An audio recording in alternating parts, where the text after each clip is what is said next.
మరి చాలా సంఘాలు, అన్ని సంఘాలకు కొన్ని సంఘాలు ఎలా ఉంటుందంటే డాక్రా మీటింగ్ లాగా ఆడవాళ్ళు తప్ప మగవాళ్ళు ఎవరు కనపడరండి. చాలా చోట్ల ఇంచుమించుగా 100 సంఘాలు చూస్తే అందులో 70 సంఘాలు మట్టుకు ఎక్కువ స్త్రీలే కనపడతారు తప్ప పురుషులు కనపడరు. అంటే డాక్రా మీటింగ్లో చూడండి, పురుషులు ఎవరు కనపడరు. ఇది వరకు అస్మిత స్పందన ఇచ్చేవారు. ఎవరికైనా జ్ఞాపకం ఉందమ్మా? ఆ సార్లు ఏమనేవారంటే మగోళ్ళు దరిదార్పులకు వచ్చారనుకోండి డబ్బులు ఇచ్చేవారు కదా. పొరపాటున ఆయన ఎవరో దూరం నుంచి ఉన్నారనుకోండి, ఆయన పొమ్మని చెప్పండి అని చెప్పేవారు.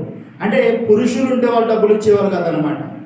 అలాగా ఈనాటి ప్రతి సంఘాలలో ఏమైపోయిందంటే స్త్రీలే తప్ప పురుషులు ఎవరు కనబడట్లేదు. దానికి ఒక రీజన్ ఏంటంటే, ఒక వచ్చిన చూపించి నేను సబ్జెక్టులోకి వెళ్తాను. ప్రసంగి గ్రంథంలో ఒక మాట ఉంటుంది అనమాట. ప్రసంగి గ్రంథము 7వ అధ్యాయము 16వ వచనంలో చక్కటి మాట మనకు కనబడుతుంది. ప్రసంగి గ్రంథము 7వ అధ్యాయం 16వ వచనం. అధికముగా నీతిమంతుడు ఉండకము, అధికముగా జ్ఞానము కాకము, నువ్వు ఎలా నాశనము చేసుకుందువు. సరిపోతుందండి. అంటే సామెతకారుడు అనగా సొలొమోను గారు చెప్తున్నారు, మనం ఏమీ ఉండకూడదంటే అండి, అధిక నీతిమంతుడై ఉండకూడదు. ఇవాళ చాలా సంఘాలలో పురుషులు సంఘానికి రాబోవడానికి పురుషులలో ఉన్న ఒక లక్షణం ఏంటంటే తాము అధిక నీతిమంతులుగా ఫీల్ అవుతారు. దానికి అర్థం ఏంటంటే బైబిల్ భాషలో ఎవరినైనా ప్రార్థనకి ఎందుకు రావట్లేదన్నాం అనుకోండి, వాళ్ళు ఏం చెప్తారంటే, నాకేదో కొంచెం మంద అలవాటు ఉంది, అది మానేసాక వస్తారని చెప్తారు. ఇలా చిన్న చిన్న అలవాట్లు ఉన్నా నేను రాను అని చెప్తారు. దానికి బైబిల్ ఏం చెప్తారు? దాని అధిక నీతి, స్వనీతి. అంటే ప్రతి వ్యక్తి ఇక్కడ రక్షింపబడిన మనందరము కూడా ఎవరి నీతి బట్టి వచ్చామండి? క్రీస్తు నీతిని బట్టే తప్ప మనం ఎవరము నీతిమంతులము కాదని బైబిల్ చెప్తుంది. కానీ కొంతమంది, చాలామంది పురుషులు ఏంటంటే తాము ఏమనుకుంటారంటే, అంటే వాళ్ళ ఉద్దేశం కరెక్టే కొంత కావచ్చు, కానీ బైబిల్ తెలియక మరి వాళ్ళు తర్వాత ఇద్దాంలే, ఇప్పుడు వెళ్ళకూడదు, నేను మంచివాడు కాదు కదా, అది పరిశుద్ధమైన స్థలము కదా, నేను ఎలాగెళ్తానని చాలామంది మానేస్తారు. అని పరిశుద్ధ గ్రంథం చెప్తుందండి. మరి పురుషులు సంఘానికి శిరస్సు ఎవరంటే అండి? క్రీస్తు. సంఘానికి శిరస్సు క్రీస్తు, స్త్రీకి శిరస్సు పురుషుడు. అంటే గమనించండి, సంఘములో పురుషుల యొక్క మరి ఆరాధన చేయడము, అదేవిధంగా పాటలు పాడటము. స్త్రీలు అంటే ఇక్కడ డివైడ్ చేస్తున్నాం మనం కాదు, కానీ స్త్రీలు ఎంతలాగా బాగా పాటలు పాడుతున్నారు, పురుషులు కూడా అలాగే పాట పాడాలి. మీకు తెలుసండి, అపోస్తులైన పౌలు అనే ఒక వ్యక్తి ఆసియా కాండమంతా కూడా గడగడలాడించండి. ఒక వ్యక్తి, ఒక పురుషుడు. ఆయన ఆసియా ఖండం అంటే ఎన్ని దేశాలు ఉన్నది తెలుసండి? అక్షరాలు ఇంచుమించు 46 దేశాలు, 46 దేశాలని గడగడలాడించాడు. అంటే అటువంటి పురుషులు పరిశుద్ధ గ్రంథంలో చాలామంది కనపడతారు. కానీ ఉండగా ఏమైపోయిందంటే, సాతాను అనేవాడు ఉన్నాడు కాబట్టి పురుషులు సంఘంలోనికి రానివ్వకుండా పురుషుల్ని దూరపరిచాడు. సంఘాలు రోజు రోజుకి నీరు కారుస్తూ ఉన్నాడు. అలాగని స్త్రీలు తక్కువలు కాదు, కానీ స్త్రీలు ఉండాలి, పురుషులు ఉండాలి. స్త్రీ అని పురుషుని భేదమేమీ లేదు, కానీ అందరూ ఉండాలి. అందరూ ఉన్నప్పుడు ఏదైనా సంఘం అవుతుంది అనమాట. మరిందాక బ్రదర్ ఆరాధన చేసినప్పుడు చాలా చోట్ల ఆరాధన చేస్తారు, కానీ ఇవాళ బ్రదర్ చేసిన ఆరాధన కొన్ని మాటలు నాకు చాలా బాగా నచ్చాయి. ఆరాధనలో బ్రదర్ ఏమన్నాడంటే, చాలా చోట్ల ఏమంటారు, స్తుతించండి అంటారు, కానీ బ్రదరు కొన్ని మాటలు వాడారు. పాపాలు ఒప్పుకోండి, అపరాధములు ఒప్పుకోండి అన్నారు. నిజమే కదా? మనం దేవుని ఆరాధించాలంటే, దేవుని స్తుతించాలంటే ఫస్ట్ ఏమై ఉండాలి? మనము ఒప్పుకోవాలి. తప్పిపోయిన కుమారుడు ఎప్పుడు సమాధాన స్థితి పొందుకున్నాడు? తాను పాపినని గ్రహించినప్పుడు. మనము కూడా ఆరాధనకు వచ్చి ఆ పరిశుద్ధుడైన దేవుణ్ణి ఆరాధించాలంటే తప్పనిసరిగా ఆరాధనలో మనం ఏం ఒప్పుకోవాలి? ఒప్పుకోవాలి. మన అపరాధములు, తప్పులు, చూపు ద్వారా, ఆలోచన ద్వారా, తలంపుల ద్వారా. ఇవాళ సబ్జెక్ట్ పేరేం పేరండి? హృదయమును బాగుపరిచే శక్తి ఉన్నదా? మన సబ్జెక్ట్ పేరే హృదయమును బాగుపరిచే శక్తి ఉన్నదా అనే సబ్జెక్ట్ మీద మనం మాట్లాడుకోబోతున్నాం. అయితే గమనించండి పిల్లరా, హృదయమును బాగుపరిచే శక్తి ఉన్నదా అనే సబ్జెక్ట్ కనుక ఉదాహరణకి ప్రసంగాలన్నీ పక్కన పెట్టి, అంటే ఈ ప్రపంచంలో బోధించిన ప్రసంగాలన్నీ పక్కన పెట్టి, ఈ ప్రసంగాన్ని కూడా పక్కన పెడితే ఇది మొదటి ప్రసంగం. హల్లెలూయా. నేను చెప్తున్నాను కాదు, ఎవరు చెప్పినా కూడా ఇది మొదటి ప్రసంగం. కాబట్టి చాలా జాగ్రత్తగా వినడం కొరకు ప్రయత్నించేయండి. మేము రీసెంట్గా కరోనా టైంలో మేము మా స్నేహితులందరూ కూడా శుక్రవారం ఇదే రోజున అనమాట సాయంత్రం 6-7 ప్రాంతంలో మేమందరం కూడా చిన్న పార్టీ చేసుకున్నాం. పార్టీ ఏంటంటే బిర్యానీ పార్టీ అనమాట. మేమందరం కూడా యవనస్తులం అందరం కూర్చుని, ఫ్రెండ్స్ అందరం కూర్చుని బిర్యానీ తిన్నాం. మల్లాడేమరము శనివారం సాయంత్రం నాకు స్నేహితుడు ఫోన్ చేశాడు. ఫోన్ చేసి ఏమన్నాడంటే, ఎలాగుంది ఒంట్లో అన్నాడు. నాకు బాగానే ఉందన్నాను. సరిగ్గా చేయమంటే పెట్టేశాడు. మళ్ళీ ఆదివారం ఫోన్ చేశాడు. బాగున్నారండి, ఏం చేస్తున్నారు, ఎలా ఉన్నారు, ఒంట్లో బాగుందంటే బాగానే ఉందన్నాను. సోమవారం మధ్యాహ్నం నాకు ఏమైందంటే ఒళ్ళంతా సేకొచ్చేసి దగ్గు, రొంప, ఒళ్ళంతా బాడీ సేకైపోయి జ్వరం కింద వచ్చేసిందండి. అప్పుడు మా ఫ్రెండ్ మరలా ఫోన్ చేశాడు, ఎలా ఉంది ఒంట్లో అంటే, ఎలా ఉందండి బాబు ఎలా ఉందంటే నవ్వుతున్నాడు. ఎందుకంటే శుక్రవారం మేము అందరం కలిపి భోజనం చేశాం కదండి, అందులో చాలామందికి శనివారమే వచ్చేసింది కరోనా వైరస్. కానీ నాకు శనివారం రాలేదు, ఆదివారం రాలేదు, సోమవారానికి కానీ నాలో లక్షణాలు బయటపడలేదన్నమాట. మీకు అర్థమవుతుందా? అంటే గమనించండి, కరోనా సమయంలో చాలామంది చచ్చిపోయారు. కొంతమంది భయంకరంగా ఎందుకు చచ్చిపోయారంటే, కొంతమందికి కరోనా వైరస్ ఉందనుకోండి, రొంప, దగ్గు, జలుబు ఇనే లక్షణాలు వచ్చాయి. మరికొంతమందికి లక్షణాలు ఏమి చూపించలేదండి. వాళ్ళ కరోనా వైరస్ వచ్చింది కానీ లక్షణాలు ఏమి చూపించలేదు. కాబట్టి వాళ్ళు ఎందుకు చచ్చిపోయారో కూడా కొంతమందికి అర్థం కాలేదు. అంటే లక్షణాలు చూపించడం మంచిదే కదండి. అంటే వైరస్ వచ్చిందని లక్షణాలు రావడం అంటే ఏం చేసాం మనము, లచ్చించారి, తర్వాత ఇంకేంటంటే పసుపు ఇలా కొనుక్కొని చెప్పినప్పుడు ఇవన్నీ కాసుకుని కొంతమంది పసుపు, లవంగములు, ట్యాబ్లెట్లు ఇవన్నీ కూడా వాడి కొత్త జబ్బుని తగ్గించుకున్నాం. కాబట్టి మనలో జబ్బు ఉంది అని తెలియటం మనకు మంచిదే. ఇప్పుడు మనకి రిపోర్ట్లకి వెళ్తాం కదండి, బ్లడ్ టెస్ట్ అవన్నీ ఏంటి, అది మంచిదా చెడ్డదా? మంచిదే. ఎందుకంటే డాక్టర్లు కూడా టెస్ట్లు ఎందుకు రాస్తున్నారు, నీ జబ్బు ఏంటో మాకు తెలియట్లేదు కాబట్టి వెళ్ళి చేయించుకురా, అప్పుడు ట్యాబ్లెట్లు ఇస్తామంటారు. కాబట్టి ఇవాళ మన యొక్క పాఠం యొక్క పేరేంటంటే హృదయమును బాగుపరిచే శక్తి ఉన్నదా. ఇంతకీ హృదయానికి ఏమైంది? హృదయాన్ని బాగుపరిచే శక్తి ఉండడానికి హృదయానికి ఏమైందంటే ఒకసారి మన పరిశుద్ధ గ్రంథాన్ని చదువుదాం. ఇర్మియా గ్రంథము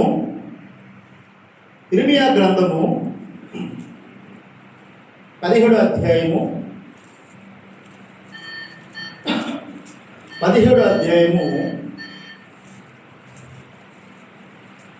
9-10 వచనాలు చదువుకుందాం. ఇర్మియా గ్రంథం, హృదయము అన్నిటికంటే మోసకరమైనది, అది ఘోరమైన వ్యాధి కలది, దాని గ్రహింపగలవాడు ఎవడు. చాలండి. ఇక్కడ దేవుడు ఇర్మియా గారితో ఏం చెప్తున్నాడంటే, హృదయం అనేది అన్నిటికంటే మోసకరమైనది, రెండోది ఏంటంట, అది ఘోరమైన వ్యాధి గలది, దాన్ని గ్రహింపగలవాడు ఎవడు. ఈ మాట దేవుడు చెప్పడం యొక్క ఉద్దేశం ఏదో మన సిగ్గుతీయాలనో మన బలహీనపరచాలనో కాదు.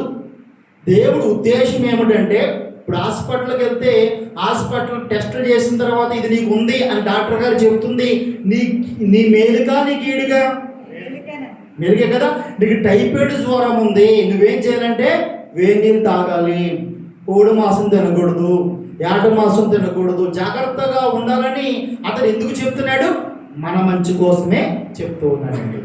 అదేవిధంగా ఇక్కడ దేవుడు చెబుతున్నది మనుషులు బలహీనపరచాలని కాదు, కానీ మనుషులో ఉన్న వ్యాధి, మనిషికి ఉన్న జబ్బుని బయటపడుతున్నాడు దేవుడు. దేనికి వ్యాధి అంటే, ఇప్పుడు మనలో ఉన్న హృదయానికి వ్యాధి వచ్చిందంట, మన హృదయానికి అది మోసకరమైనదంట, దాన్ని గ్రహింపగలవాడు ఎవడు. ఈ లోకంలో ఏ జబ్బు ఉన్నా స్కానింగ్ రిపోర్ట్ చెప్తుంది కదండి. శాస్త్రవేత్తలు ఇదిగో ఈ ప్రపంచంలో ఇదిగో భూమి ఉంది, సూర్యుడు ఉన్నాడు, చంద్రుడు ఉన్నాడు, గ్రహాలు ఉన్నాయని చెప్తున్నారు. అయితే మన హృదయం పాడైపోయిందని, మన హృదయం చెడిపోయిందని ఏ శాస్త్రవేత్తలు చెప్పగలుగుతారు? ఏ వైద్యులు చెప్పగలుగుతారు? ఎవరు చెప్పలేరు. అది పాడైపోయిందంట, అది పాడైపోయింది, మన హృదయం బాగోలేదని ఇద్దరికి తెలుసు. ఒకటి దేవుడికి, రెండు మనకి. మన భార్యకి కూడా తెలియదు, మన భర్తకు కూడా తెలియదు, మన పిల్లలకు కూడా తెలియదు. ఎందుకంటే హృదయము అది ఎంత లోతో మనుషులు ఎవరో కూడా గ్రహించలేరంటండి. కాబట్టి మన యొక్క హృదయము చెడిపోయినదంట, హృదయము పాడైపోయిందంట. గుర్తుపెట్టుకోండి, ఒక వ్యక్తికి ఒక పిస్టులు వస్తున్నాయనుకోండి, అతను ఎలా కొట్టుకుంటాడండి? ఇలాగా కొట్టుకుంటాడు. అప్పుడు మనం వెళ్ళి అతను తిట్టొచ్చా? ఇప్పుడు ఎందుకు కొట్టుకున్నావు అలాగా? నీకు బుద్ధి లేదంటే అది పద్ధతి కాదు. ఎందుకంటే అతనికి అది వ్యాధి, అది అతనికి వ్యాధి, రోగం. ఇప్పుడు మనం ఏం చేయాలి? మన ఇండియా స్టైల్లో ఒక తాళం గుర్తు ఏదో తీసుకెళ్ళి చేతిలో పెట్టాలి. అది సబబు. అంతే తప్ప అతను బూతులు తిట్టి అతను రకరకాల మాట్లాడితే మనమేమి అది సబబు కాదు. దేవుడు కూడా ఏం చెప్పాడంటే, ఒక మనిషిని స్కాన్ చేసినప్పుడు ఆదికాండము సార్ చూడండి, ఆదికాండము అందరూ కూడా బైబిల్ తెరిచి చూడండి అమ్మా, మంచిది మీకు నేర్చుకుంటారు. ఆదికాండము 6వ అధ్యాయము 5వ వచనం ఒకసారి చూడండి. నరులు చెడుతనము భూమి మీద గొప్పదనియు, వారి హృదయం యొక్క తలంపుల్లోని ఊహ అంతయు ఎల్లప్పుడూ కేవలం చెడ్డదనియు యెహోవా చూచి. సరిపోద్దమ్మా. దేవుడు నోవహు కాలానికంటే ముందు, నోవహ కాలంలో ఏమొచ్చిందండి? జల ప్రళయం వచ్చింది. ఈ కాలానికి ముందు దేవుడు నరులను చూసినప్పుడు ఏమైపోయారంట? నరులు చెడుతనం భూమి మీద గొప్పదనియు, వారి హృదయం యొక్క తలంపులన్నీ ఊహంతయు ఎల్లప్పుడూ కేవలము చెడ్డదనియు యెహోవా చూచి. అంటే మనిషి ఎలాగున్నాడంటే, దేవుడు మనుషులు చూసేటప్పుడు మనం ఏం చేస్తామంటే పై రూపాన్ని చూస్తాం కదండి. అంటే వాళ్ళ మాట తీరుని చూస్తాం, వాళ్ళ ముఖ కవలికలు చూస్తాం. కానీ వాస్తవానికి పైన చూసేది ఏదో అది లోన కాదంటండి. దేవుడు అంతరంగాలు చూస్తున్నప్పుడు ఏమైపోయారంటే వారు ఊహంతా చెడిపోతుందంట. అంటే నిమిషానికి మారిపోతున్నారన్నమాట, గంటకి మారిపోతున్నారన్నమాట. నిమిషానికి ఆలోచనలు మారిపోతున్నాయి, తలంపులు మారిపోతున్నాయి. ఇలా ఎప్పటి నుంచి మారిపోతున్నాయి చూడండి. మళ్ళీ ఈయన చెప్తున్నాడు 8వ అధ్యాయము 21వ వచనం. ఆదికాండము 8వ అధ్యాయం 21వ వచనం. అప్పుడు యెహోవా ఇంపైన సువాసన ఆగ్రహించి ఇక మీదట నరులను బట్టి భూమిని మరలా శపించను. ఎందుకనగా నరుల హృదయాలోచన వారి బాల్యము నుండి చెడ్డది. నేనిప్పుడు చేసిన ప్రకారం ఇకను సమస్త జీవులను సంహరింపను. హల్లెలూయా. ఇక్కడ ఏం జరిగిందంటే 6వ అధ్యాయానికి 8వ అధ్యాయానికి మధ్యాహ్నం ఏం చేసి పెద్ద స్టోరీయే జరిగిందండి. నోవహ కాలంలో ఏమైపోయారంటే భూమి మీద మనుషులందరినీ దేవుడు ఏం చేశాడు? తుడిచిపెట్టేశాడు. జలప్రళయం వచ్చింది. నోవహు వాళ్ళ కుటుంబం మాత్రమే రక్షింపబడింది తప్ప ఈ మధ్య కాలంలో జనాలందరూ పురుగులు, పుట్టలు, జంతువులు మొత్తం అన్నీ కూడా చచ్చిపోయాయంట. అది ఇప్పుడు దేవుడు మరలా మాట్లాడుతున్నాడు, ఇక మీదట ఆ విధముగా నేను చేయను, ఇంత భయంకరమైన వద నేను చేయను. ఎందుకు చేయనంటే దేవుడు కారణం చెప్తున్నాడు. ఎందుకు చేయనంటే నరుల హృదయాలోచన చూసారండి, బాల్యము నుంచే మనుషులు అనేవారు చెడిపోతున్నారంట. అంటే దేవుడు చూస్తాడు, అయ్యయ్యో మనం ఏమంటామంటే యవన కాలం అండి చెడిపోతారంట కదా. యవనస్తుని చూసి మనం ఏమంటాం? యవన కాలంలో పిల్లలు చెడిపోతారు. మన దృక్పథంలో చెప్తాం. బైబిల్ చెప్తుంది మనుషులందరూ పాడైపోతుంటే ఎప్పుడంటండి? బాల్య దినము నుంచే ఇదంతా కూడా ఏమైపోతుంది? మనిషి పాడైపోవడం అనే స్టార్ట్ అయిపోతుంది. హృదయ ఆలోచన అంతా చెడిపోతుందంట, హృదయ తలంపులన్నీ చెడిపోతున్నాయంట. ఇది గ్రహించిన దేవుడు అంటున్నాడు, ఇటువంటి పని నేను చేయను, ఇటువంటి భయంకర మోత నేను చేయను. ఎందుకంటే వీరు చిన్నతనం నుంచి పాడైపోతున్నారు కాబట్టి ఇప్పుడు దీని ఏం చేస్తానంటే వీరికి మందు కావాలి. దేనికి మందు కావాలండి? హృదయానికి మందు కావాలి. కరోనా వైరస్ వచ్చినప్పుడు మందు కనిపెడటానికి ఎంతమంది ఎన్ని ప్రయత్నాలు చేశారో. చాలా మంది ఎవరు మందు వచ్చేసిందంట అంటే మనకు ఆదరించుకోవటం, కనిపెట్టేశారంట అనుకున్నాను కదండి, అంటే మనం ఆదరించుకోవటం. ఇంకా ఎవరు కనిపెట్టేవారు కాదు. తయారైపోయింది, రష్యాలో తయారైపోయిందంటే వచ్చేస్తుందంట అనుకునేవాళ్ళు. ఎందుకంటే బ్రతకాలని మనకి ఆశ, మనలో మనకు ఆశ. కానీ విచిత్రం ఏమిటంటే సంవత్సరం అయిపోయింది, 2 సంవత్సరాల దాకా కూడా ఎవరు ఏమీ చేయలేకపోయారు. లక్షలాది మంది చనిపోయారు. అదే విధముగా దేవుడు ఇప్పుడు ఏమనుకున్నాడంటే చెడిపోయిన హృదయాన్ని బాగుపరచాలి నేను. హల్లెలూయా. ఎందుకంటే వాడికి ఏముంది, మనం ఏం జబ్బు ఉంది, ఈ జబ్బును నేను కంట్రోల్ చేయాలి, ఈ జబ్బును స్వస్థపరచాలి. చంపేస్తే ఉపకారం ఏముంది, ఈ జబ్బును నేను స్వస్థపరచాలనుకున్నాడు. దేవుడు తన నిర్ణయం తీసుకున్నాడు. కాబట్టి ఇప్పుడు కావాల్సింది మెడిసిన్ కావాలి మనిషికి ఆరోగ్యానికి, మనిషి బాగుపడడానికి ఒక వైద్యం కావాలి, ఒక శక్తి కావాలి అని తనలో తాను ఆలోచించుకున్నాడండి. మరొక వచ్చిన చూడండి, మత్తయి సువార్త 15వ అధ్యాయము 19వ వచనం. మత్తయి సువార్త 15వ అధ్యాయము నరహత్యలు, వ్యభిచారములు, వేశ్యాగమనములు, దొంగతనములు, అబద్ధ సాక్ష్యములు, దేవదూషణను హృదయములో నుండి వచ్చును. ఇవే మనిషిని అపవిత్రపరచును. కానీ చేతులు కనుక భోజనము చేయుట మనిషిని అపవిత్రపరచదని చెప్పాను. ఆమేన్. చాలండి. ఇక్కడ జాగ్రత్తగా మనం గమనిస్తే మన హృదయంలో నుంచి ఏమేమి పుడుతున్నాయంటమ్మా, మనకు వచ్చిన జబ్బు ఏదైతే ఉందో మన హృదయం చెడిపోయినది. కాబట్టి ఈ హృదయంలో నుంచి ఏమేమి వస్తున్నాయంట, ఇప్పుడు చదువుతున్నప్పుడు మీరు మెల్లిగా ఆలోచించాలి. మనలో ఉన్నాయి లేవా దురాలోచనలు. మనకు వస్తాయి రావండి, మనలో చాలా మందికి వస్తాయి. రావని చెప్పండి, దేవుడు ఒప్పేసుకున్నాడు. ఇక్కడ మనిషి చెడిపోయాడు రా బాబు, హృదయం పాడైపోయిన దేవుడే ఒప్పేసుకున్నాడు.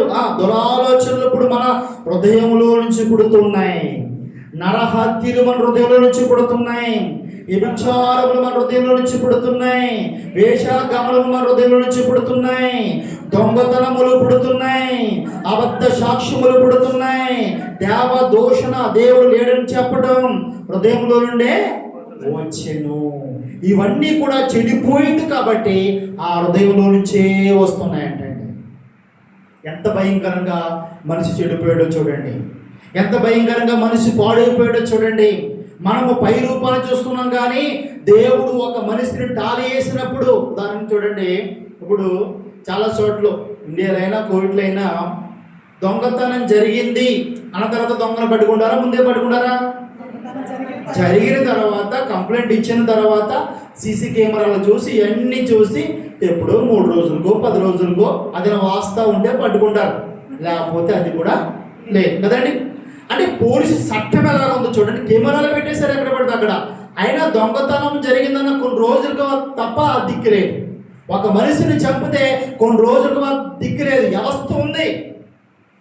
కాబట్టి ఒక మనిషి దొంగతనం చేయాలని ఎప్పుడు ఆలోచించుకుంటాడు? ఇప్పుడు ఇవాళ నేను దొంగతనం చేయడానికి ఒక షాపులోకి వెళ్ళాను, నాకు ఎప్పుడు పుడుతుంది మనసులో ఆలోచన? ముందు నుంచే ప్రిపేర్. మీకు అర్థమవుతుందా? అంటే ఒక దొంగతనం చేయాలన్నా, ఒక మనిషిని చంపాలన్నా, ఒకరిని కొట్టాలన్నా, ఒకరిని చెడ్డ ఆలోచన కలిగి ఉన్నా అది ముందు మన హృదయంలో ఇదంతా సెట్టింగ్ అనమాట. మీకు అర్థమవుతుందండి? ఇదంతా ఎవరు చూస్తున్నారు? ఇప్పుడు దేవుడు చూస్తూ ఉన్నాడు. హల్లెలూయా. కాబట్టి మనుషులు, పోలీసులకి ఏమీ తెలియదు, వైద్యులకి ఏమీ తెలియదు, మానసిక వ్యాధులు బాగు చేసే వైద్యులకు కూడా ఏమీ తెలియదు, ఎవ్వరికి తెలియదండి. ఒక దేవుడికి మనకి తప్ప. మనిషి హృదయంలో ఎన్ని చట్టింగులు చేస్తాడో, ఎన్ని ఆలోచనలు కలిగి ఉంటాడో. అయితే గుర్తుపెట్టుకోండి, ఈ ప్రపంచంలో చూడండి, క్యాన్సర్ వ్యాధికి మొన్నటిదాకా మందు లేదన్నారు. ఇప్పుడు రీసెంట్గా రష్యాలో కనిపెట్టినట్టు చెప్తున్నారు, ఇంకా పరిపూర్ణంగా పూర్తవలేదు. స్టార్టింగ్లో కరోనా వైరస్కి మందు రాదన్నారు, కనిపెట్టారు. అదేవిధంగా హెచ్ఐవికి కూడా మందు కనిపెడుతున్నారు. ప్రతి సమస్యకి మనుషుడు రోగానికి మందు కనిపెడుతున్నాడు. అదేవిధంగా దేవుడు చెడిపోయిన మన హృదయానికి కూడా మెడిసిన్ కనిపెట్టాడు. మందు ఉన్నది. అందుకే హృదయమును బాగుపరిచే శక్తి ఉన్నదా అంటే ఉందంట. అది బైబిల్లో చెప్తున్నది. ఒకసారి చూడండి, చదువుదాము. ఎబ్రిల్కి రాసిన పత్రిక 4వ అధ్యాయం 12వ వచనం. ఎబ్రిల్కి రాసిన పత్రిక 4:12. గమనించండి, ఇది మనిషిని బాగుపరిచే శక్తి, హృదయాలు బాగుపరిచే శక్తి. చదవండి. ఎందుకనగా దేవుని వాక్యము సజీవమై బలము గలదై రెండంచులు గల ఎటువంటి ఖడ్గము కంటేని వాడిగా ఉండి ప్రాణాత్మలను కీళ్లను మూలుగును విభజించినంత మటుకు దూరుచు హృదయం యొక్క తలంపుల ఆలోచనలను శోధించుచున్నది. హల్లెలూయా. ఈ వచ్చిన మనం చాలా సార్లు చదువుకున్నాం, కానీ ఇది ఏంటో తెలిసింది. ఇక్కడ దేవుడు ఏం చెప్తున్నాడు తెలుసా? చెడిపోయిన హృదయానికి, పాడైపోయిన మనస్తత్వానికి మెడిసిన్ ఏదైనా ఉన్నదంటే అదేంటంట? వాక్యము. హల్లెలూయా. దీని గురించి చాలా మందికి చరిత్ర తెలియదండి. ఈ వాక్యం ఎంత గొప్పదో మీకు తెలుసా? అంటే గుర్తుపెట్టుకోండి, ఇప్పుడు నేను ఇక్కడ వాక్యం చెప్తున్నాను, ఒక గంట వాక్యం చెప్తాను, ఇక్కడ మీరు వాక్యాన్ని వింటున్నారు. వెళ్ళిపోయిన గంట తర్వాత మన పరిస్థితి అంటే ఎవరికి తెలుసు? మన హృదయం పాడైపోయింది కాబట్టి అది నిమిషానికి మారిపోతుంది, గంటకి మారిపోతుంది. కాబట్టి గంటకు మారిపోయే హృదయాన్ని, నిమిషానికి మారిపోయే హృదయాన్ని కంట్రోల్ చేయగల శక్తి, అదుపు చేయగల మెడిసిన్ ఏదైనా ఉన్నదంటే అది వాక్యము. హల్లెలూయా. అది ఇక్కడ చెప్తున్నాడు. ఎందుకనగా దేవుని వాక్యము సజీవమైన బలము గలదయి రెండంచులు గల ఎటువంటి ఖడ్గము కంటే వాడుగా ఉండి ప్రాణాత్మలను కీళ్లను మూలుగును విభజించిన మట్టుకు దూరచు హృదయం యొక్క తలంపులను ఆలోచనలు శోధించుచున్నది. ఈ వాక్యం అనే మెడిసిన్ ఎక్కడికి వెళ్తుందంటే చెడిపోయిన హృదయంలోకి వెళ్ళంట శోధిస్తూ ఉన్నదంట. మీకు అర్థమవుతుందా? అంటే దేవుడు ఈ వాక్యం అనే శక్తిని తయారు చేయడానికి ఎంతకాలం పట్టిందో మీకు తెలుసండి. ఇది మీకు అర్థం కావాలి. మీకు అందరికీ తెలుసు వాక్యం చదువుకోవాలని, మీకు అందరికీ తెలుసు వాక్యం వినాలని, కానీ దీని యొక్క చరిత్ర మీరు తెలుసుకోవాలి. కరోనా వ్యాక్సిన్ కనిపెడుతున్న 2 సంవత్సరాలు పట్టింది. కానీ హృదయం అనే ఈ వ్యాధిని బాగుపరచడానికి, హృదయం అనే జబ్బును బాగుపరచడానికి దేవుడికి పట్టిన సమయం ఎంతో తెలుసండి? అక్షరాలుగా క్రీస్తు పూర్వం 1400 సంవత్సరం మొదలుకొని క్రీస్తు శకం 100 దాకా కూడా ఈ వాక్యాన్ని దేవుడు ఏం చేశాడంటండి? సిద్ధపరిచాడు. హల్లెలూయా. అంటే మీరు గుర్తుపెట్టుకోవాలి, ఈ వాక్యము సంపూర్ణం అవడానికి ఎంతకాలం పట్టింది? అక్షరాల 1500 సంవత్సరాలు. మీకు అర్థమవుతుందండి? 1 సంవత్సరమో 2 సంవత్సరాలు 3 సంవత్సరాలు దేవుడి మెడిసిన్ కనిపెట్టలేదు మనిషికి. మనిషి హృదయాన్ని బాగుపరచడానికి, మనిషిలో ఉన్న స్వార్థాన్ని, మనిషిలో ఉన్న కుళ్ళుని, మనిషిలో ఉన్న భయంకరమైన వ్యాధిని తీసివేయడానికి దేవుడు పడ్డ తపన, దేవుడు పడ్డ బాధ అక్షరాలుగా 1500 సంవత్సరాలు ఆయన టైం వెచ్చించి అనేక మంది ప్రవక్తల ద్వారా, అనేక మంది ద్వారా ఈ వాక్యాన్ని పలికించి రాయిపించి నీకు నాకు మనందరికీ ఇవ్వడానికి ఎంతకాలం పట్టిందండి? 1500 సంవత్సరాలు పట్టింది ఈ పరిశుద్ధ గ్రంథం నీకు నాకు సిద్ధపరచడానికి. హల్లెలూయా. అయితే దీని విలువ మనకి తెలియట్లేదు, ఇది శక్తిని మనకు తెలియట్లేదు. మనం ఎక్కడికో వెళ్తున్నాం, ఏవేవే చేస్తున్నాం, దేవుడు సిద్ధపరిచిన శక్తి మనకు అర్థం కావట్లేదు. మీకు తెలుసో తెలీదో, ఇది వరకు వాక్యము ఈ విధంగా పుస్తకాలలో ఉండేది కాదు. జంతువులు ఉంటాయి కదా, పులులు శరీరాలు, లేడి శరీరం ఒలిచివేసి దాని మీద రాసేవారు. మీరు గుర్తుపెట్టుకోండి, పరిశుద్ధ గ్రంథం 66 పుస్తకాలు, ఇంచుమించులో 1100 పైన అధ్యాయాలు, ఇంచుమించులో 33,000 వచనాలు. మీరు గుర్తుపెట్టుకోవాలి. ఇన్ని మాటలు జంతువుల శరీరాల మీద రాయాలంటే మీరు ఒకసారి ఊహించుకోండి, ఇది పడుతుందంటారా? మీరు ఒకసారి ఊహించుకోండి, ఎన్ని జంతువులు చచ్చిపోయి ఉంటాయి. మీకు అర్థమవుతుందండి? అంటే మనం బ్రతుకును బాగు చేయడానికి దేవుడు మన జీవితాన్ని బాగు చేయడానికి ఎన్ని జంతువుల మీద రాయిపించాడు. ఇంకో విషయం ఏంటంటే, ఒక జంతువు మీద ఆదికాండం రాశారు. అది ఎంతకాలం ఉంటుంది? టైం మనం సరిగ్గా చెప్పలేము, కొంతకాలం మాత్రమే ఉంటుంది. మరలా ఏం చేయాలి తెలుసండి? ఒక పాస్టర్ గారు ప్రవక్తున్నాడు కదా, దాన్ని మరలా వేరే దాంట్లోకి తర్జుమా మార్చాలి. లేకపోతే ఈ వాక్యం ఏమైపోతుంది? చెరిగిపోతుంది. మీకు అర్థమవుతుందా? ఈ లెక్కను మీరు చూసుకోండి. ఇదిగో క్రీస్తు శకం 1400 మొదలుకొని క్రీస్తు శకం 100 దాకా ఎన్ని కోట్ల జంతువులు చచ్చిపోయాయో మనలో చాలా మందికి తెలియదండి. అంటే దేవుడు సిద్ధపరిచిన శక్తి గురించి, దేవుడు సిద్ధపరిచిన ఈ మెడిసిన్ గురించి ప్రపంచం గుర్తించలేకపోతుంది. ఇక్కడ దాకా బాగానే ఉంది.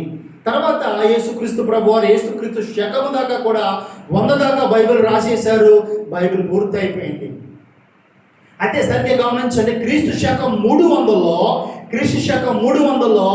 బైబిల్ అంటే సిద్ధపరిచారు, కానీ పరిపూర్ణంగా ఒక చోట బైబిల్ లేదు.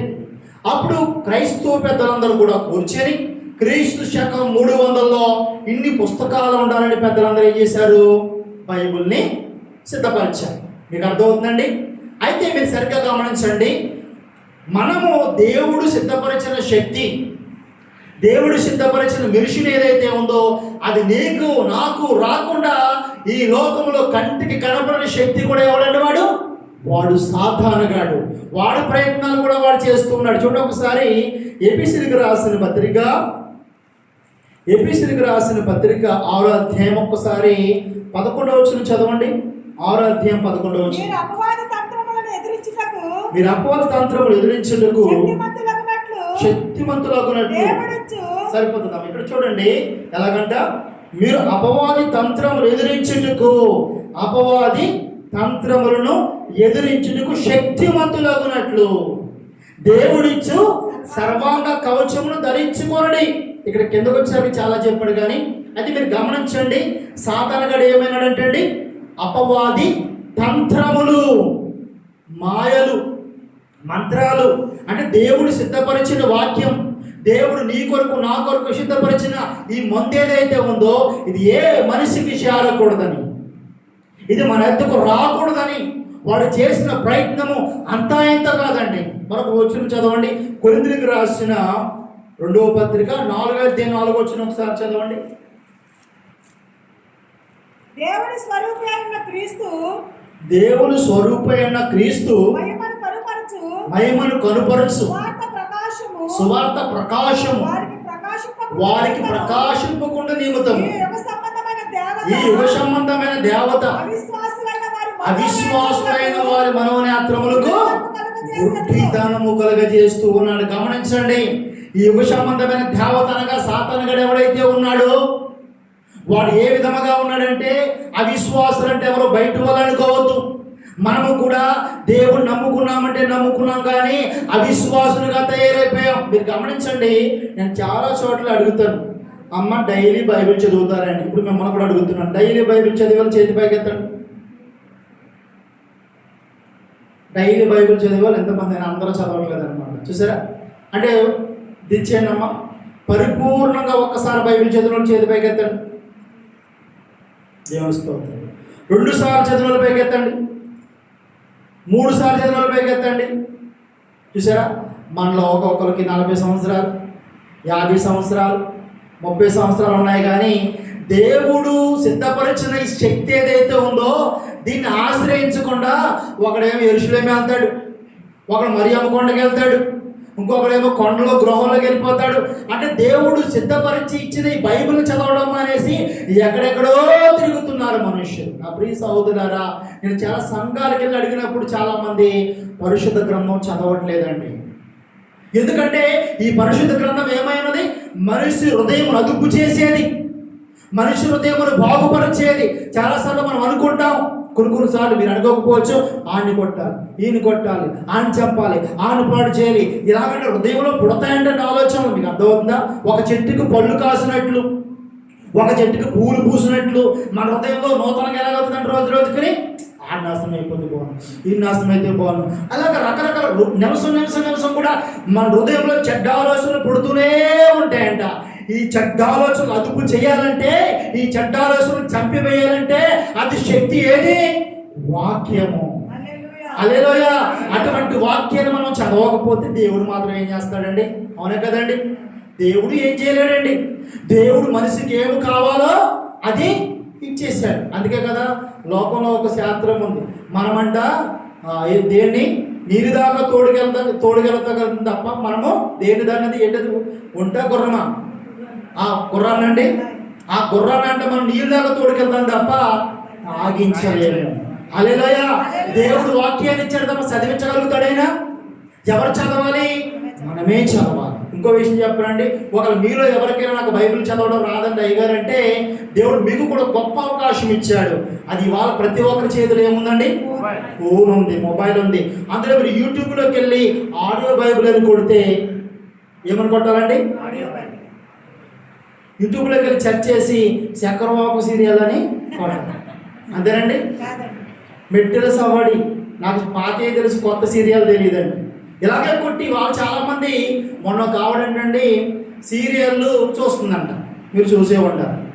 చూస్తుంటే భర్త వచ్చి, నిజంగా జరిగింది, కడప ప్రాంతంలో ఎక్కడో జరిగింది. భర్త వచ్చి అన్నం పెట్టే అన్నాడు. ఆవిడ అన్నట్టు కంగారు పడుకు, సీరియల్ అయిపోయి పెడతాను అన్నమాట. పెడతావా పెట్టడం లాగాడండి. లాగితే ఆవిడ కోపం వచ్చి ఏం చేసింది, నేను చచ్చిపోతానని పక్కన వాళ్ళకి వ్యవసాయం ఉందంట, 7 డబ్బా తీసుకుని తాగైపోయిందంట. తాగైపోతే లోపలనే ఆ భర్త లాగాడు. ఆవేశం కదండి, కోపం కదా మనిషికి. పక్కన చంటి పిల్లవాడు ఉన్నాడు, కొడుకండి. ఈ ఆవేశం నాకు ఏం చేద్దాం, ఇక కొడుకని చేసింది. మీకు అర్థమవుతుందా? అంటే మనిషికి ఆవేశం అంత భయంకరంగా ఉంటుందండి. కొడుకు అట్టించేస్తే అట్టించేసిన తర్వాత అర్థమైంది, అటు తాగేసి అంటే పడిపోయాడు. బహుశా చచ్చిపోవడం అనుకుంటాం, మనకి హాస్పిటల్లో పెట్టారు, ఏమైంది నేను తర్వాత చూడలేదు. అంటే చూసారా, మీకు అర్థమవుతుందా? మనిషికి సీరియల్ పట్ల, సినిమా పట్ల, ఇలా అనేకమైన పట్ల ఉన్న మరి ఆసక్తి ఆడియో బైబుల్ కొట్టుకుంటే మీరు డైలీ వాక్యం వినొచ్చు. మీకు విషయం తెలుసా అండి, నేను బైబిల్ చదువుకుంటాను, నేను ఆడియో బైబుల్ కూడా వింటాను. ఎందుకంటే కొన్నిసార్లు మనం బైబిల్ చదువుకోలేనప్పుడు ఆడియో బైబిల్ వింటే ఎన్నో విషయాలు మనకు బయలుపడతాయి, ఎన్నో విషయాలు నేర్చుకుంటాం. ఎందుకంటే ఈ మనిషికి లోకము శాశ్వతము కాదు. ఒక మనిషి పరలోకానికి వెళ్ళాలంటే వాడికి వాక్యం ఎంతో అవసరం. హల్లెలూయా. యేసు ప్రభువు అంటాడు, మనుషుడు రొట్టె వల్ల మాత్రము కాదు కానీ దేవుడు నోటి నుంచి వచ్చే ప్రతి మాట వలన బ్రతుకును. హల్లెలూయా. అంత గొప్పది దేవుని వాక్యం. అటువంటి వాక్యాన్ని దయచేసి చదవండి అమ్మా. మనం సంపాదించుకున్న ఆస్తులు మనం కూడా రావు. మాస్టర్ గారు మేనమామ ఏమైపోయారు? చనిపోయారు. మరణము మనిషికి ముగింపు కాదు. మరణం ఏమి చెడ్డది కాదు, మరణం మంచిదే. మనము చనిపోతాం. మనం సంపాదించిన ఇల్లు మనకుండదు, మన షేర్లు మనకుండవు, మన బంగారం మనకుండదు, మన పిల్లలు మనతో రారు. ఆది కాండం మనం చదువుకుంటే అబ్రహాం చనిపోయన్నారు. అబ్రహాము మృతి పొంది తన పితరుల యొద్దకు చేర్చబడి. మీకు విషయం తెలుసండి, మనం అనుకుంటున్నాం నా భార్య, నా భర్త, నా పిల్లలు అనుకుంటున్నాం, కానీ మనం అనుకున్నట్లు వాళ్ళు మన భార్య, మన పిల్లలు కాదు. ఇప్పుడు నేను ఉన్నానండి, ఆత్మీయంగా బతుకొని చచ్చిపోయి నేను ఎక్కడికి వెళ్తాను? నా పితరులైన అబ్రహాము గారి దగ్గరికి, ఇషాకు గారి దగ్గరికి వెళ్తాను. తర్వాత మా వాళ్ళు వస్తారు, వారు ఎవరు తెలుసు. అందుకే యేసుప్రభు ఏమన్నాడంటే, ఎవరు నా తండ్రి, ఎవరు నా తల్లి, ఎవరు నా చెల్లి, నా తండ్రి చిత్త ప్రకారంగా చేయవారే. మీకు అర్థమవుతుందండి. మనం అనుకుంటున్నట్టు ఇక్కడ కలిసి ఉన్నాం కానీ అక్కడ కలిసి ఉండాలని రూల్ ఏమీ లేదు. మనకు ఒక ఫ్యామిలీ ఉంది పరదేశంలో. ఈ ఫ్యామిలీ అంతటికి ఒక యజమానుడు ఉన్నాడు కదా, ఆయన ఎవరో కాదు, అబ్రహాము గారు. వీళ్ళందరినీ కూడా రిసీవ్ చేసుకుంటాడు. పాస్టర్ గారు మేనమామ చనిపోయారు కదండి, ఆయన ఎక్కడికి వెళ్ళిపోయాడు? పరదేశికి వెళ్ళిపోయాడు. కాబట్టి దయచేసి అర్థం చేసుకోండి, మనం ఈ లోకంలో మనం బ్రతకడం కొరకు, అందుకే లోకస్తున్నారు కదండి, కోటి కోసం అంట, కూటి కోసం కోటి విద్యలు. ఈ లోకంలో ఎంత పని చేసినా, ఏంటి దినర సంపాదించినా 5,000 లోనికి వెళ్ళడానికి. కానీ బైబిల్ అనేది, ఈ బైబిల్ విద్య అనేది కోటి విద్యలు కాదు, 1,01 విద్య. ఈ విద్య దేనికో తెలుసండి? పరలోక రాజ్యానికి చేర్చేది. ఇదిగో నిన్ను మరి సమరూపముగా, క్రీస్తుతో సమరూపముగా మార్చి పరలోక రాజ్యానికి చేర్చేది యొక్క బైబిల్ గ్రంథము. అందుకే మీకు దండం పెట్టి చెప్తున్నాను, దయచేసి మీరు ఈ కుటుంబం మీద ఉన్న ఇంట్రెస్ట్, ఇదిగో బంగారం మీద, షేర్ల మీద, ఆస్తుల మీద ఉన్న మీ చింత పక్కన పెట్టి పరిశుద్ధ గ్రంథం చదవడం కొరకు ప్రయత్నం చేయండి. మీకు చదవడం రాకపోతే ఆడియో బైబిల్ వినండి. ఎందుకు చదవాలి, ఎందుకు వినాలంటే మనము పాడైపోయాం, మన హృదయం పాడైపోయింది. నేను మంచిదాన్ని నువ్వు అనుకోవద్దు, నీ మంచుని అనుకోవద్దు. నువ్వు ఇదిగో బీపీ షుగర్ ఉంటే రోజు ఏం చేస్తాం మనం? రోజు టాబ్లెట్ వేసుకుంటాం. ఒక రోజు వేసుకోకపోతే షుగర్ పెరిగిపోద్ది, బీపీ పెరిగిపోద్ది, ఆయాసం వచ్చేస్తుంది. అవి బాబా ఎవరు మన హాస్పిటల్కి మళ్ళా ఇవన్నీ తలపోటు లేకుండా రోజు టాబ్లెట్ వేసుకుంటే శుభ్రంగా అన్నీ తినొచ్చు కదండి. కాబట్టి ఇక్కడ సాధారణ వాడు ఒకడు ఉన్నాడు, వాడు తంత్రములు చేసేవాడు. మరి ఆది కాలంలో మనం చూసుకుంటే మోషే ఏం చేశాడండి? కర్రని పాముగా మార్చాడు కదండి. సాతానుగాడు అక్కడ ఉన్న వాళ్ళు మంత్రికులు ఏం చేశారు? వాళ్ళు కూడా మార్చారు పాము కింద. మీకు అర్థమవుతుందా? అంటే సాతానుగాడు కూడా అనేకమైన శక్తులు గలవాడు. యేసు ప్రభువు అన్నాడు, నువ్వు నాకు మొక్కితే ఈ లోక రాజ్యం నాది, ఈ లోక ఐశ్వర్యం నాది, ఈ లోకమంతా నా చేతిలో ఉంది, నేను నీకు ఇస్తాను అంటున్నాడు. అంటే సాతానుగాడి దగ్గర కూడా శక్తులు ఉన్నాయి, తంత్రాలు ఉన్నాయి, మంత్రాలు ఉన్నాయి. వాడు ఏమైనా చేయగలుగుతాడు. అదే మన పరిశుద్ధ గ్రంథంలో కూడా చేశాడండి. మీకు విషయం తెలుసండి, క్రీస్తు శకం 300 నుంచి 1450 దాకా, ఇంచుమించు 1500 లోపు దాకా బైబిల్ అనేది ఏమైపోయింది తెలుసండి? ఒక వ్యక్తి చేతిలోకి వెళ్ళిపోయింది. తెలుసా మీకు? తెలుసా? పరిశుద్ధ గ్రంథం ఏదైతే ఉందో ఇది ఇలా ముద్రించలేదు, కానీ ఇది ఒక వ్యక్తి, ఒక సామ్రాజ్యంలోకి వెళ్ళిపోయింది. వాళ్ళే పోపు సిస్టమ్. ఏ సిస్టమ్? పోపు సిస్టమ్. ఇది ఎంత భయంకరమైన సిస్టమ్ అంటారండి. బైబిల్ వాళ్ళు దగ్గర పెట్టేసుకున్నారు. ఏ పాస్టర్కి బైబిల్ ఇచ్చేవారు కాదు, ఏ శావుకులకు బైబిల్ ఇచ్చేవారు కాదు, ఏ విశ్వాసులకు బైబిల్ ఇచ్చేవారు కాదు. వారి దగ్గరే బైబిల్ ఉండేది. ఎందుకు? బైబిల్ అంటే ఏంటి? బైబిల్ అంటే ఏం చెప్పుకున్నాం? మన టైటిల్ ఏంటండి? శక్తి. ఏ శక్తిది? హృదయాన్ని బాగుపరిచేది, ఆత్మీయ కార్యాలు అభివృద్ధి పరచబడేది, మనిషి ఎలా బ్రతకాలో, మనిషిని ఎలా ప్రేమించాలో చెప్పే శక్తి ఇది. ఈ శక్తి సాధారణంగా ఏం చేశాడు తెలుసండి? ఒక వ్యక్తి చేతిలోకి వెళ్ళిపోయే విధంగా చేశాడు. మరి ఎవరైనా కనుక వాక్యం చెప్పాలంటే పోపు గారు ఏ వాక్యం చెప్పమంటారంటే పోపు గారు స్క్రిప్ట్ రాసిచ్చేవారంట. ఇవాళ వాక్యం చెప్పు, ఇవాళ వాక్యం చెప్పు. ఆయన చెప్పిందే చెప్పాలి. సపోజ్ నేనే మరి పోపు గారు ఇలా అనుకోకుండా ఒక వ్యక్తిని చెప్పారండి, ఏం చేయమంటారంటే మనిషిని చెప్పవా? సరే అయితే ఓ పని చేయి, 10,300 కట్టాక ఏం చేస్తామంటే స్లిప్ ఇస్తాను, స్లిప్ పట్టుకెళ్ళి దాసుకో. మీకు అర్థమవుతుందా? అంటే బైబిల్ ప్రకారంగా ఎలాగ అసలు పాప క్షమాపణ ఎలా వస్తుంది మనకి? క్రీస్తునందు మన పాపాలు ఒప్పుకుంటే పాప క్షమాపణ వస్తుంది మనకి. అదే పాపమైనా సరే. కానీ పోపు దాన్ని ఏం చేశాడు? ఎవరికి బైబిల్ తెలియదు కదా. మరి బైబిల్ ఎవరి దగ్గర లేదు, నా దగ్గర పెట్టేసుకున్నాడు, పోపు దగ్గర. అది మీరు గమనించండి. ఇప్పుడు ఎవరైనా సరే ఏం చేయాలంటే పోపుకు చెప్పాలని ఒక మనిషిని చంపేశానంటే ఆ 13,000 మరి ఒక 200 కట్టంటే 13,200 కడితే ఒక స్లిప్ ఇస్తాడు, అది తెచ్చుకుని పెట్టుకోవడమే. ఒకరు ఏదైనా పాపం చేస్తే ఆ పాపాలకు స్లిప్ ఇస్తాడు, అది తెచ్చి జాగ్రత్త పెట్టుకోవాల్సిందే. అంటే మనిషికి పాప క్షమాపణ క్రీస్తు ద్వారా వస్తుంది. ప్రభు రక్తము తాగడం వల్ల, ప్రభు శరీరం తినడం వల్ల వస్తుందనే విషయాన్ని దాచేశాడు. దగ్గరగా 1500 వరకు కూడా బైబిల్ని బయటకు రానివ్వలేదు. మీకు అర్థమవుతుందా? అంటే ఇది ఎంత శక్తివంతమైతే, ఇది ఎంత గొప్పదైతే సాతానుగాడు ఆ విధంగా బంధించాడో మీరు గమనించాలి. అంతేకాకుండా మీ తాత మీ మామ చనిపోయారు అనుకోండి, మరి బాప్తిసం పొందుకోలేదు అనుకో, పోపు దగ్గరికి వెళ్ళేవారు. మరి పోపు గారు మా తాత చచ్చిపోయాడు, మా మామ చచ్చిపోయింది, బాప్తిసం తీసుకోలేదు. అవునా? ఏమి పర్వాలేదైనా ఒక 20,000 పడ్డరా, ఆ 20,000 పట్టుకెళ్తే మీ తాత మీ మామని పరదేశంలోకి మేము పంపిస్తున్నాం. నిజమండి, ఇది ఆగం కాదు. ఇంత భయంకరంగా సిస్టమ్ అనేది ఒక చేతిలోకి వెళ్ళిపోయింది. అయితే మార్టిన్ లూథర్ అనే ఒక ఆయన వచ్చాడండి. హల్లెలూయా! అతను వచ్చి ఇక్కడ మతము కాదు, ఇక్కడ ఒక వర్గం కాదు, ఒక మనిషి ఆ కాలంలో పుట్టి ఇదిగో బైబిల్ మాకు కూడా రావాలి, నీ దగ్గర బైబిల్ పెట్టుకోవడం ఏంటని దెబ్బలాడి ఫైటింగ్ చేసి, దెబ్బలాటం ఫైటింగ్ కత్తెట్టు కాదు కానీ వాక్శక్తి. పేతురు అంటాడు, ఇదిగో ఏటు అడుగు ప్రతి వారికి సమాధానం చెప్పుకున్నట్టుకు మీరు ఎల్లప్పుడు ఎలా ఉండాలంట? వాక్శక్తి కలిగి సిద్ధపాటు కలిగి ఉండాలంట. సాత్వికంతో సమాధానం చెప్పడానికి ఒక క్రైస్తవుడు చేయవలసిన యుద్ధములో ఇదిగో కత్తితో కాదు, కర్రతో కాదు, వాక్శక్తి, సాత్వికంతో సమాధానం చెప్పేవారుగా ఉండాలి. ఆయన మరి ఆయన బైబిల్ బయటకు తెచ్చాడు. బైబిల్ బయటకు తెచ్చిన తర్వాత మీరు గమనించండి, కొంచెంగా ప్రింటింగ్ చేస్తూ ఉన్నారు, బైబిల్ని పంచిపెడుతున్నారు. అయినప్పటికీ కూడా పరిపూర్ణంగా బైబిల్ ఎవరి చేతిలోకి వెళ్ళట్లేదు. ఎందుకు వెళ్ళట్లేదంటే ఆ బైబిల్ మనుషులు చదువుకుంటే మనుషులు మారిపోతారు, మనుషులు మారు మనసు పొందుతారు, మనుషుల్లో పశ్చాత్తాపం వస్తుంది, మనుషులు బాగుపడతారు, మనుషులు పరలోక రాజ్యం వెళ్తారు. వెళ్ళకూడదు కాబట్టి సాతాను తంత్రం ఇది. అంతటితో అయిపోలేదు. మీరు గమనించండి, మన ఇండియా దేశం కోసం చూద్దాం. ఇప్పుడు మన ఇండియా దేశంలో విలియం కేరీ అని ఒక ఆయన వచ్చాడు. ఆయన రాకముందు కూడా చాలా మంది వచ్చారు. వాళ్ళు కూడా తర్జుమా చేశారు. కొంత మరి మత్తయి సువార్త చేశారు, కొంత మార్కు సువార్త చేశారు, కొంత తెస్సలోనికీయులకు రాసిన పత్రిక చేశారు. పరిపూర్ణంగా చేయలేక వాళ్ళకు వచ్చిన ఇబ్బందులు, వాళ్ళకు వచ్చిన సమస్యలు, సాతాను తాకిడి తట్టుకోలేక సగం ముద్రించి వెళ్ళిపోయారు. అయితే విలియం కేరీ 1818లో ఆయన ఏం చేశాడంటే పిల్లారా, వాక్యాన్ని సంపూర్ణంగా తెచ్చారు.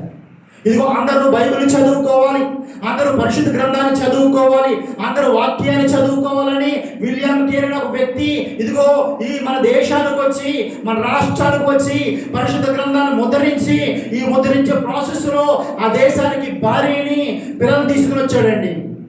ఒక రోజు నా భార్య పిచ్చదైపోయింది, ఇరుదైపోయింది. ఎందుకు అయిపోయిందంటే పెద్ద కొడుకు చచ్చిపోయాడు. పెద్ద కొడుకు ఎందుకు చచ్చిపోయాడంటే పెద్ద కొడుకు రోగం వచ్చింది. పెద్ద కొడుకు ఎందుకు రోగం వచ్చిందంటే దోమలు కుట్టాయి. దోమలు కుట్టిన రోజు సరైన మెడిసిన్ లేదు, వైద్యం లేదు, బాగానే ఉంది. మరలా చిన్న కొడుకు చచ్చిపోయాడు. చిన్న కొడుకు కూడా వైద్యం లేదు. అయితే విచిత్రం ఏంటంటే వాళ్ళు కప్పెడడానికి ఎవరు సహాయం రాలేదు.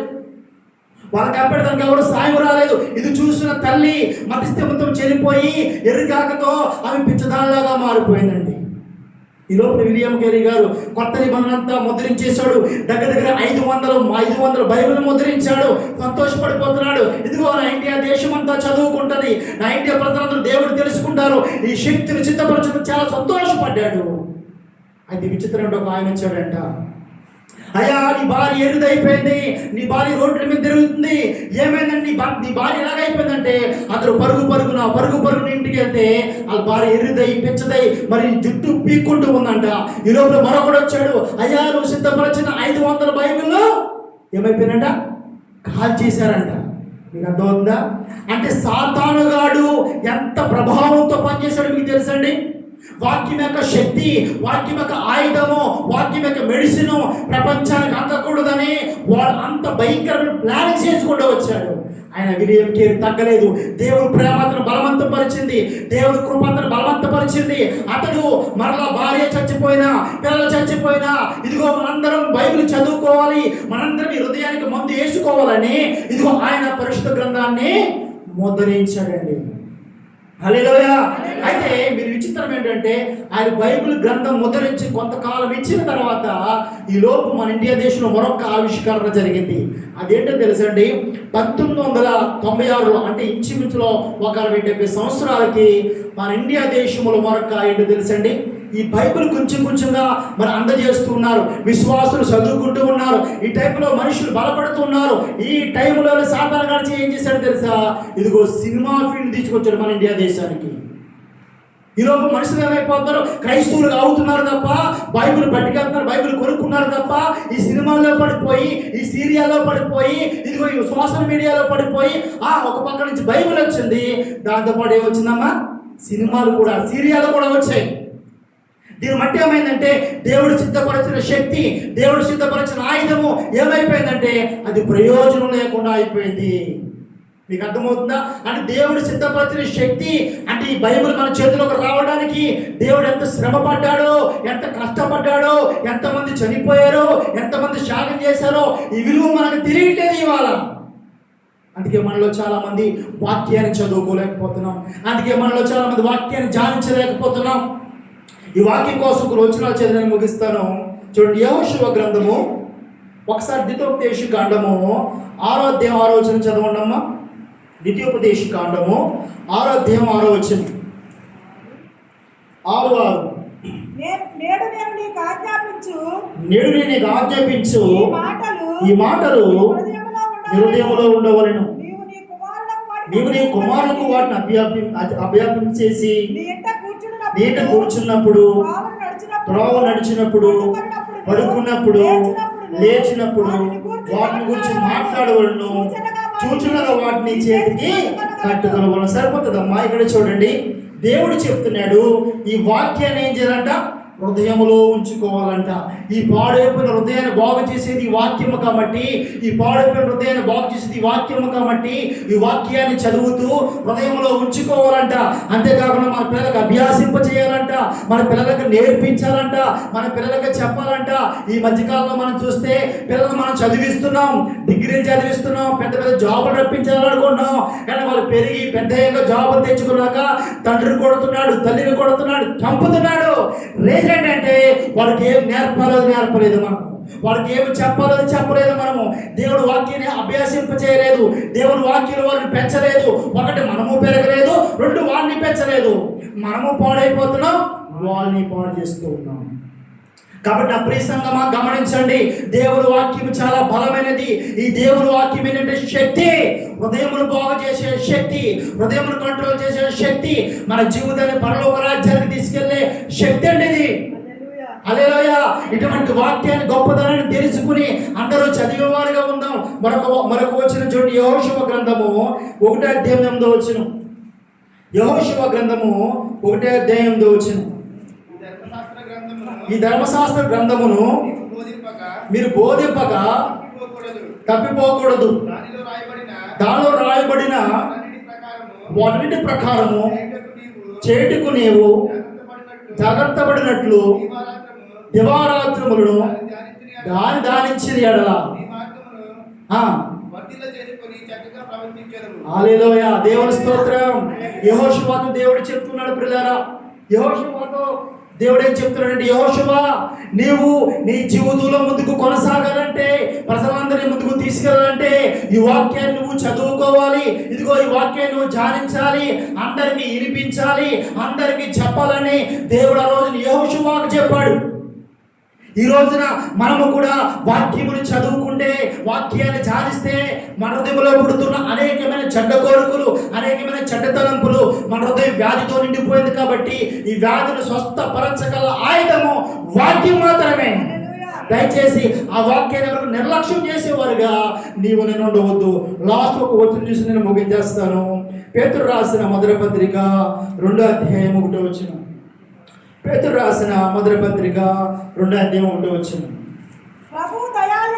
ప్రభు దయాళుడని రుచి చూచి ఎన్నడలా సమస్తమైన దుష్టత్వము, సమస్తమైన కపటమును, వ్యాసదారును, అసూయను, సమస్త దోషణ మాట్లాడు మాని క్రొత్తగా జన్మించిన శిశువును పోలిన వారై నిర్మలమైన వాక్యమనే పాల వలన రక్షణ విషయంలో ఎదుగు నిమిత్తము ఆ పాలను అపేక్షించండి. హల్లెలూయా.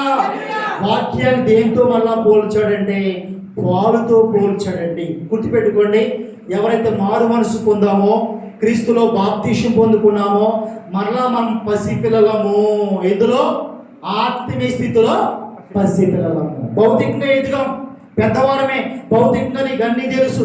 ఏమి తినాలో, చేపలు తినాలో, మాంసం తినాలో, ఏమి తినాలో నీకు తెలుసు. నీకెవరో చెప్పవలసిన పని లేదు. నువ్వేమి చీర కట్టాలో, ఏం బట్టలు వేసుకోవాలో నీకు తెలుసు. కానీ నీకు తెలియంది ఏంటంటే ఆత్మీయ జీవితంలో ఎలా ఎదగాలో మనెవరికి తెలియదు. ఎలా ఎదుగుతామంటే వాక్యం అనే పాలు తాగినప్పుడు. మరొక మార్గమేమీ లేదండి, మరొక మార్గమేమీ లేదు. ఈ వాక్యం అనే పాలు ప్రతిరోజు తాగాలి. ఒక చంటి బిడ్డ ఎదగాలంటే పాలు తాగితే ఎంత బలముగా ఉంటాడో, ఎంత పుష్టిగా ఉంటాడో, మన ఆత్మీయ జీవితంలో ఎదగాలంటే ఈ వాక్యం అనే పాలు ప్రతిరోజు త్రాగాలి, ప్రతిరోజు చదవాలి. అందుకే మరి కీర్తన గ్రంథం 1:3 అంటాడు, యెహోవా ధర్మశాస్త్రమునందు దివారాత్రము ధ్యానించిన వాడు ధన్యుడు, అతను నీటి కాలువయాలు నాటబడినదై ఆకువాడగా తన కాలమందు ఫలమిచ్చు చెట్టు వలె ఉండును. హల్లెలూయా. ఈ మాట లోకానుసరమైన మాట కాదు, కానీ ఆత్మీయ స్థితిలో మనం ఫలించాలంటే, ఆత్మీయ స్థితిలో మనం బలపడాలంటే నీకు నాకు కావలసింది వాక్యం అనే పాలు. ఇది మరి మనం టైటిల్ పెట్టుకున్నాం, హృదయమును బాగుపరిచే శక్తి. హల్లెలూయా. హృదయమును బాగుపరిచే మెరుషును. ఇదిగో మన ఆత్మీయ స్థితిలో ఎదిగించే వాక్యం అంటే. కాబట్టి నా ప్రియ సహోదరి సహోదరులారా, మీరు పరలోక రాజ్యం చేరాలని కనుక మీరు అనుకుంటే కనుక తప్పనిసరిగా ఒక ప్రార్థన జీవితాన్ని కలిగి, రెండవదిగా ప్రతిదినం వాక్యం చదవడానికి దయచేసి సమయాన్ని కేటాయించండి. దయచేసి సమయాన్ని కేటాయించండి. వాక్యం చదవడం రానివారు ఆడియో బైబిల్ వినండి. వాక్యం మించింది మరి ఏదీ లేదండి. వాళ్ళది చెప్పారు, వీళ్ళది చెప్పారు అనే భావజాలంలో ఉండొద్దు. మీరు ఒక మెసేజ్, ఒక గంట మెసేజ్ వింటే మీరు 5 వచనాలు 10 వచనాలు మాత్రమే వివరిస్తాం. నేను ఒక గంట వాక్యం కనుక మీరు చదివితే, గంట వాక్యాన్ని కనుక మీరు వింటే ఎన్నో మాటల ప్రభు మీకు చెప్తాడు, ఎన్నో మాటల ప్రభు మీకు నేర్పుతాడు. అంతేకాదు మన ఆత్మీయ జీవితంలో పసిపిల్లలం కాబట్టి మనకు బలమిది, మనకు శక్తి ఇది, పరలోక రాజ్యానికి చేర్చే శక్తి కలిగిన వాక్యం. హల్లెలూయా. ఈ వాక్యం అందరం కూడా చదివేవారుగా, ఈ వాక్యం అందరం కూడా ధ్యానించేవారు ఉండాలని కోరుకుంటూ ఈ నా మాటలు ముగిస్తూ ఉన్నాను. చిన్ని ప్రార్థన చేసుకుందాం వాక్యాన్ని బట్టి. పరిశుద్ధుడా, మహోన్నతమైన మా తండ్రి, కృప కలిగిన మా దేవుడా, మీ గొప్ప నామానికి ప్రభువా స్తోత్రములు. ఇదిగోనైనా మరి ప్రభు శక్తి కలిగిన వాక్యం, పాడైపోయిన హృదయాన్ని బాగుపరిచే వాక్యం, ఆత్మీయ జీవితంలో ఎదిగింపు చేసే వాక్యం. ఈ వాక్యాన్ని మేము త్రోసివేయకుండా ప్రభువా ప్రతి దినము చదివేవారుగా, ప్రతి దినము జ్ఞానించేవారుగా, ప్రతి దినమునైనా అభ్యాసించేవారుగా, ఇదిగో వెండిని సంపాదించుకున్నట్టు కంటే, బంగారమును సంపాదించుకున్నట్టు కంటే, ఇదిగో నీ జ్ఞానము సంపాదించుకున్నవాడు ధన్యుడు అని మీరు చెప్తున్నారు ప్రభువా. కాబట్టి నీ జ్ఞానం సంపాదించుకుని ఆ పరలోక రాజ్యానికి చేరేవారుగా మమ్మల్ని దీవించండి.